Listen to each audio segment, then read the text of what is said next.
Wendy. Oh, hi, Kathy. Hello, good. I wanted to catch you before end of day.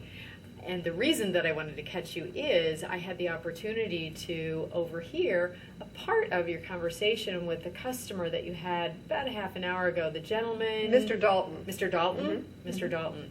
I got the sense from what I was able to hear that Mr. Dalton left with a checking account which he brought here from a competitor. Is that correct? That's correct. Not only a checking account, Kathy, but he also left with direct deposit and e-statement.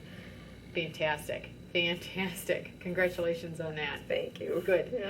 I had the opportunity. There were a couple. I certainly, again, did not hear the whole thing. I did hear a couple of questions, which I think were great questions that led to him bringing that checking account over here. And I wrote them down because I didn't want to forget them. Let's see. How does your current checking account work? Mm-hmm. Which you got information, and then you're able to compare how our account works to what he did have and how ours is so much better. What minimum balance do you keep? Do you use a debit card now? And those are the kind of questions, and I did not know that he left with those extra services, so congratulations. Well, thanks. I was very pleased about that. Yeah. And it certainly is a focus of ours, and you know, every additional checking account is great for the scorecard. Yep. Good. What I was also listening for that I did not hear, so I want to hear from you about it, is he was here and he's bringing a relationship from elsewhere.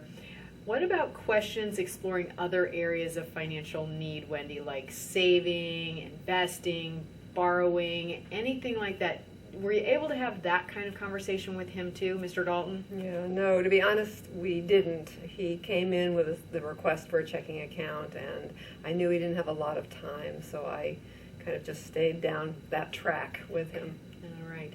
So out of curiosity, when he came in, did he indicate that he was limited on time? He did. He said he was between appointments. Okay, very good. And certainly that happens a lot. Mm-hmm. So you don't have the luxury of time to explore other areas of need. You can do something in follow-up, though, of course, which is what with Mr. Dalton?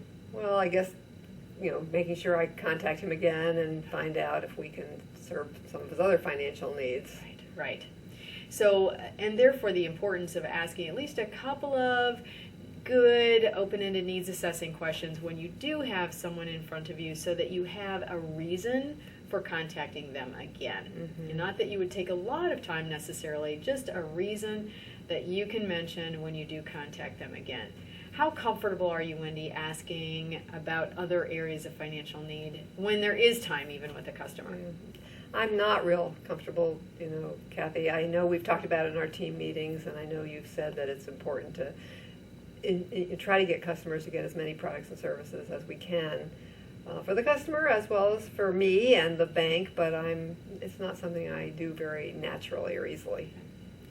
What are your thoughts on how you can get comfortable? Well, I don't know. I guess having some help with that would be great if you could help me, or maybe some of our teammates could help me with that. Well, I do have a suggestion, which I'd love to work out with you, and this is something that would be beneficial for me as well, Wendy, because I am working on my own action plans, and one of them is observing you as well as your coworkers here during an interaction with a customer for developmental coaching afterwards. So that way I get to hear the entire interaction, not just bits and pieces of it as I did this afternoon. Mm-hmm. And then we can have a very good dialogue about what you see as strengths and what I see and what we both see as opportunities. Is there an opportunity for me to sit in with a customer sometime this week with you? I'm sure I can arrange that. It's not something I might be a little nervous about it, but I'm sure I can arrange it. Yeah, I do have some preset appointments coming up this week. Excellent, excellent. All right, here's what then. Thank you very much for all of your effort. Congratulations on getting that checking and the other services that you brought over with it today. And then you and I will have an opportunity where I can sit in and hear an entire interaction, and then we will have, for our developmental coaching conversation, that interaction to focus on. Okay. Okay? Thank you for that. Tomorrow we'll coordinate that time tomorrow. Okay. I have to check my calendar. Yeah. Okay. Excellent. Good. Thank you, Wendy. Thank you.